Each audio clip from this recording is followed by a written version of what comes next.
নমস্কার বন্ধুরা, দেখো এখন পৌষ মাস মনে পিঠে পুলির দিন। তো সেই কারণে আমাদের বাড়িতেও আজকে পিঠে পুলি হচ্ছে। আমি বাজার থেকে চালের গুঁড়ো কিনে নিয়ে আসছি। আর এই দেখো হাঁড়িতে আমার মা গরম জল করেছে, গরম জল দিয়ে চালের গুঁড়িটা গুলছে। তো এটা একটু গাঢ় গাঢ় করে গুলতে হয়, এটা পাতলা করে গুললে সাজের পিঠে হবে না। আমরা আজকে সাজের পিঠে বানানোর জন্য এই গুঁড়িটা গোলা হচ্ছে।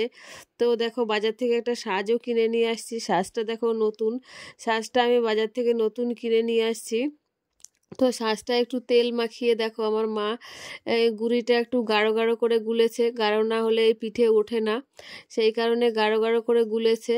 তাই দেখো এতে 7টা পিঠে আছে, তো পিঠেগুলোকে দিয়ে দিয়েছে, দিয়ে একটু ঢাকা দিয়ে দিল। আমার মা আবার হাত দিয়ে দেখো একটু কি করে দিল। এটা বাড়িতে প্রথম পিঠে হলে নাকি এরকম করতে হয়, সেই কারণে এরকম করেছে। দেখো পিঠেগুলো একটু ঢাকা দেওয়া ছিল, পিঠেগুলো দেখো হয়ে গেছে। পিঠেগুলোর পিছন দিকটা দেখো একটু হালকা হালকা পুড়ে পুড়ে গেছে, কিন্তু এই পিঠেটা এরকমই হয়। তাও এই পিঠেটা কাঁচি দিয়েই তুলতে হয়। দেখো কাঁচি দিয়ে এক একটা করে আমার মা কি সুন্দর করে পিঠেগুলো তুলেছে, তুলে তুলে গাবলায় রাখছে। এই আমাদের বাড়িতে এবছর প্রথম পিঠে হলো। তারপরে দেখো আমার মা আবার শাঁসটা মুছে নিল, মুছে নিয়ে এরপরে আবার দিয়ে দিল বাটিতে করে, আবার 7টা পিঠে করার জন্য দিয়ে দিল। তো দেখো এইভাবে আমাদের পিঠেগুলো আস্তে আস্তে করে আমার মা করছে। তো আর এদিকে আমি দেখো গাবলায় দেখো পিঠে হয়ে গেছে। তো সোনা পাগলিকে খেজুর গুড় কিনে নিয়ে আসছি, খেজুরের গুড় দিয়ে সোনা পাগলিকে আমি একটা পিঠে দিলাম।